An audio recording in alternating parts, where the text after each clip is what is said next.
इस नए विश्लेषण में आपका स्वागत है। आज हम एक बहुत ही शानदार और कहूँ तो थोड़ा हैरान करने वाले सफर पर निकलने वाले हैं। हम आज के कंक्रीट से भरे आधुनिक मेगा सिटीज की कड़वी सच्चाइयों से शुरू करेंगे और फिर एक ऐसे भविष्य की कल्पना करेंगे जो पूरी तरह से, जी हाँ, पूरी तरह से विशाल जंगलों से ढका हो। तो चलिए बिना किसी देरी के शुरू करते हैं। अब शुरुआत एक बहुत ही बुनियादी लेकिन बहुत बड़े सवाल से करते हैं। क्या पेड़ महज हमारे शहरों की सजावट है या फिर ये इस पूरी पृथ्वी पर सबसे महत्वपूर्ण जीवन रक्षक बुनियादी ढांचा है? अक्सर हम शहरी हरियाली को बस एक लग्जरी या सुंदरता के नजरिए से देखते हैं, राइट? लेकिन आज हम विज्ञान और कुछ सॉलिड डेटा के जरिए इस पुरानी धारणा को पूरी तरह से चुनौती देने वाले हैं। तो चलिए सबसे पहले बात करते हैं भाग 1 की, हमारी शहरी वन वास्तविकता, आधुनिक मेगासिटीज में कैनोपी, गर्मी और स्वास्थ्य। अब न्यूयॉर्क शहर के डेटा को ही ले लीजिए। घने पेड़ों वाले इलाकों और सबसे कम कैनोपी वाले इलाकों के बीच पेड़ों के आवरण का अंतर 30 से 40% तक हो सकता है। ये सिर्फ कोई कागजी नंबर नहीं है। गर्मियों के दिनों में ये अंतर सीधे तौर पर तापमान में 10 डिग्री से भी ज्यादा का फर्क पैदा कर सकता है। मतलब बिना किसी राजनीतिक बहस में पड़े ये डेटा साफ दिखाता है कि पेड़ों का होना या ना होना हीट वल्नरेबिलिटी इंडेक्स यानी गर्मी के खतरे से कितना सीधा जुड़ा है। जहाँ पेड़ नहीं है वहाँ कंक्रीट सारी गर्मी सोख लेता है और उस जगह को एक भट्ठी या कहें तो एक खतरनाक अर्बन हीट आइलैंड बना देता है। और इस गर्मी का सीधा असर हमारे स्वास्थ्य पर पड़ता है, खासकर बच्चों पर। अगर हम अस्थमा के कारण इमरजेंसी रूम जाने वाले बच्चों की दर देखें तो ईस्ट हार्लम जैसे इलाकों में ये दर प्रति 10,000 बच्चों पर 355 के पार है और हाईब्रिज मॉरिसानिया में 287 के करीब। तो यहाँ सबसे क्रिटिकल पॉइंट ये है कि जहाँ प्राकृतिक छाया की भारी कमी है, ठीक उन्हीं इलाकों में सांस से जुड़ी बीमारियों की दर सबसे ज्यादा है। ये शहरी गर्मी सीधे तौर पर वायु प्रदूषण को खतरनाक स्तर तक ले जाती है, जिसका सबसे पहला शिकार बच्चों के फेफड़े होते हैं। लेकिन यहाँ एक बहुत ही दिलचस्प फैक्ट है। न्यूयॉर्क शहर में जो 23.4% की कैनोपी वृद्धि देखी गई है, आपको क्या लगता है वो कहाँ से आई? नए पौधे लगाने से? बिल्कुल नहीं। ये वृद्धि मुख्य रूप से पहले से मौजूद पेड़ों के विकास और उनके परिपक्व होने से आई है। ये सच में एक बहुत बड़ा रहस्योद्घाटन है। देखिए, नए पौधे लगाना निश्चित रूप से जरूरी है, इसमें कोई शक नहीं, लेकिन ये डेटा साफ बताता है कि पुराने और बड़े पेड़ों को बचाए रखना कैनोपी बढ़ाने के लिए कहीं अधिक असरदार है। एक छोटा सा पौधा रातों रात वो छाया या ठंडक नहीं दे सकता जो एक पुराना पेड़ दशकों की मेहनत के बाद देता है। अब तापमान से थोड़ा आगे बढ़ते हैं और आते हैं भाग 2 पर, पेड़ों का आर्थिक मूल्य या कहें तो पत्तियों की असल कीमत, $5.7 बिलियन। जी हाँ, आपने बिल्कुल सही सुना। ये कोई छोटी मोटी रकम नहीं है। ये चौंका देने वाला आंकड़ा न्यूयॉर्क शहर के पूरे शहरी वन का अनुमानित कंपेंसेटरी वैल्यू है। सरल शब्दों में कहूँ तो अगर शहर के हर एक पेड़ को हटा दिया जाए और उनके द्वारा दी जाने वाली सुविधाओं को हमें मशीनों से या कृत्रिम रूप से बनाना पड़े तो हमें इतने ही पैसे खर्च करने पड़ेंगे। और ये $5.7 बिलियन का आंकड़ा हवा में नहीं बना है। कार्बन स्टोर करने से 153 मिलियन, हवा से प्रदूषण हटाने से 78 मिलियन और सिर्फ पेड़ों की छाया के कारण हर साल $95.8 मिलियन की भारी भरकम ऊर्जा बचत होती है। यहाँ तक कि बारिश के पानी को सोखकर ये पेड़ शहरों में बाढ़ आने से रोकते हैं, जिससे ड्रेनेज सिस्टम पर $12.5 मिलियन का दबाव कम होता है।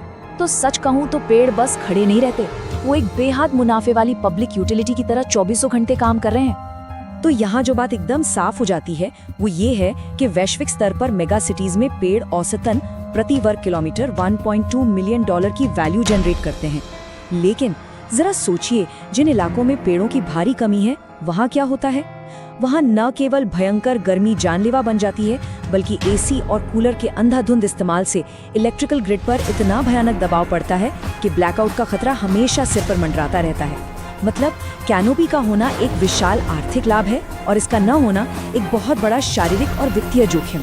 खैर, अब तक हमने जो देखा वो आज की सच्चाई थी, लेकिन अब चलिए अपनी कल्पना को थोड़ी उड़ान देते हैं।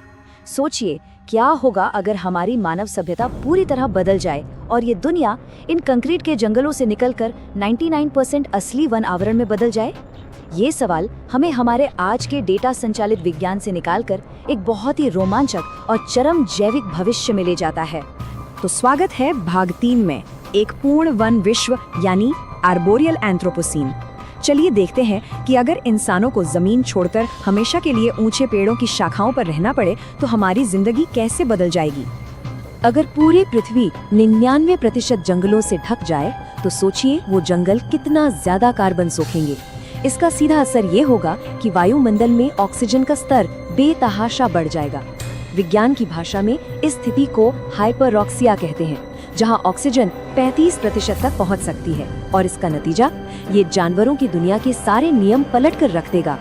आज कीड़ों का आकार कम ऑक्सीजन की वजह से सीमित रहता है, लेकिन 35% ऑक्सीजन में उनकी ये शारीरिक रुकावटें पूरी तरह खत्म हो जाएंगी। लेकिन रुकिए, ज्यादा ऑक्सीजन का मतलब सिर्फ बड़े बड़े कीड़े मकोड़े नहीं हैं। सबसे डरावनी बात तो ये है कि 35% ऑक्सीजन वाले वातावरण में हवा ही इतनी ज्वलनशील हो जाएगी कि आग भड़कना आम बात होगी। एक ऐसा फायर क्लाइमेट फीडबैक लूप बनेगा जहां पेड़ों की कैनोपी में आग 23 किलोमीटर प्रति घंटे की खौफनाक रफ्तार से फैलेगी। ऐसे माहौल में आग बुझाना कोई आम नगर पालिका का काम नहीं रह जाएगा, बल्कि ये इस ग्रह पर जिंदा बचने का सबसे जरूरी और सबसे बड़ा काम बन जाएगा। और इसी से जुड़ता है हमारा भाग 4, कैनोपी की इंजीनियरिंग शाखाओं में निर्माण। इतने खतरनाक और अस्थिर माहौल में हम घर कैसे बनाएंगे? जाहिर है कंक्रीट और स्टील तो इस दुनिया में किसी काम के नहीं रहेंगे। हमें पूरी तरह से मैस टिम्बर यानी खास तरह के लकड़ी की तकनीक पर निर्भर होना पड़ेगा। जैसे लोड बेयरिंग दीवारों के लिए क्रॉस लैमिनेटेड टिम्बर, बड़े बीम्स के लिए लैमिनेटेड विनियर लंबर और हमारे घरों को घुमावदार पेड़ों पर टिकाने के लिए ग्लू लैमिनेटेड टिम्बर। ये लकड़ियां कंक्रीट की तरह सख्त और बेजान नहीं होती। इन्हें ऐसे डिजाइन किया जाता है कि ये हवा और पेड़ों की ग्रोथ के साथ साथ प्राकृतिक रूप से हिलडुल सके। अब आप शायद सोच रहे होंगे कि आग से भरी दुनिया में लकड़ी के शहर बनाना, क्या ये पागलपन नहीं है? लेकिन मजेदार बात यह है कि ये वास्तव में सबसे सुरक्षित विकल्प होगा। ऐसा इसलिए क्योंकि आग लगने पर मास टिम्बर बाहर की तरफ एक 4 लेयर यानी जली हुई लकड़ी की एक सुरक्षात्मक परत बना लेता है। ये परत अंदर की लकड़ी को जलने से बचाती है और इमारत खड़ी रहती है। इसके उलट स्टील अत्यधिक गर्मी में बहुत जल्दी पिघलकर मुड़ जाता है ना हैरान करने वाली बात? इंजीनियरिंग की बातें बहुत हो गईं। अब आते हैं भाग 5 पर, छाया की जैविक कीमत, स्वास्थ्य और पदानुक्रम। यानी ऊंचे पेड़ों पर रहने का हमारे शरीर और समाज पर क्या असर पड़ेगा। घने पेड़ों के नीचे रहने का मतलब है सूरज की रोशनी से पूरी तरह कट जाना। आज के मेडिकल डेटा के हिसाब से देखें तो धूप ना मिलने का सीधा मतलब है शरीर में विटामिन डी की भारी कमी।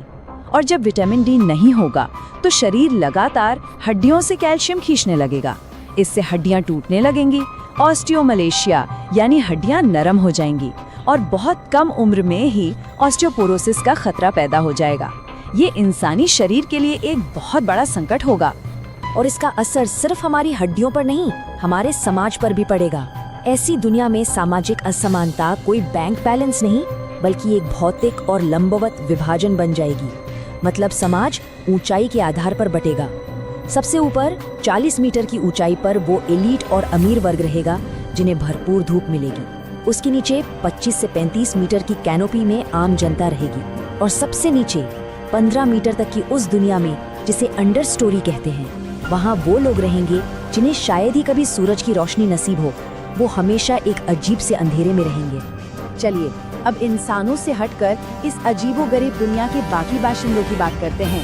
भाग 6, शाखाओं में जैव विविधता, उच्च ऊंचाई पारिस्थितिकी तंत्र। जैसे कि हमने पहले बात की थी कि 35% ऑक्सीजन यानी हाइपरऑक्सिया की वजह से कीड़ों का आकार बहुत बढ़ जाएगा और ये सच में रोंगटे खड़े कर देने वाली बात है।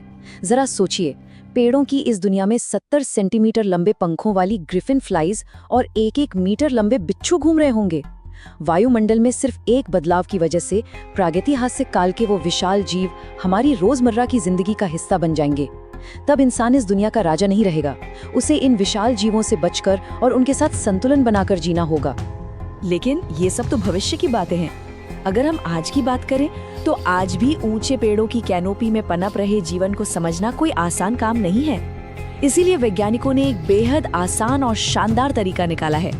वो बस जंगल में जाते हैं, पेड़ों के नीचे एक उल्टा छाता टांग देते हैं, उसमें फिल्टर वाली एक बोतल लगा देते हैं और 8 से 20 दिनों तक पेड़ों से टपकने वाले बारिश के पानी को जमा होने देते हैं। इस पानी में उस इलाके के एनवायरमेंटल डीएनए या ईडीएनए के अंश होते हैं। मतलब जमीन से पैर उठाए बिना ही वैज्ञानिक ऊपर की पूरी जैव विविधता का पता लगा लेते हैं। और आपको पता है इसका नतीजा क्या निकला? 562, जी हाँ 562 अलग अलग प्रजातियां या टैक्सा सिर्फ एक अध्ययन में उस साधारण से उल्टे छाते वाले तरीके से खोजी गई। उस थोड़े से पानी में कीड़े, पक्षी, मेंढक और यहाँ तक कि बंदरों के डीएनए के अंश भी मिले। ये नंबर हमें ये एहसास दिलाता है कि हमारे ठीक ऊपर पेड़ों की उन शाखाओं में जीवन का एक पूरा ब्रह्मांड बसा हुआ है, जिसे हम जमीन से शायद ही कभी देख पाते हैं। तो आखिर में हम वापस उसी सवाल पर आते हैं जहां से हमने शुरू किया था। क्या हम इंसान आज ही अपने शहरों के पेड़ों को एक बेहद जरूरी बुनियादी ढांचे के तौर पर मानेंगे और उनमें निवेश करेंगे? क्या हम उन्हें बचाने की जिम्मेदारी लेंगे, या फिर हम तब तक हाथ पर हाथ धरे बैठे रहेंगे जब तक कि जलवायु परिवर्तन हमें मजबूर न कर दे वापस उसी कैनोपी में उन्हीं पेड़ों की शाखाओं पर लौटने के लिए? ये एक ऐसा सवाल है जिस पर हम सबको गंभीरता से सोचना चाहिए। इस पूरे विश्लेषण में हमारे साथ बने रहने के लिए बहुत बहुत शुक्रिया। मुझे यकीन है अगली बार जब आप अपने आसपास किसी पेड़ को देखेंगे तो आपका नजरिया पहले जैसा बिल्कुल नहीं होगा।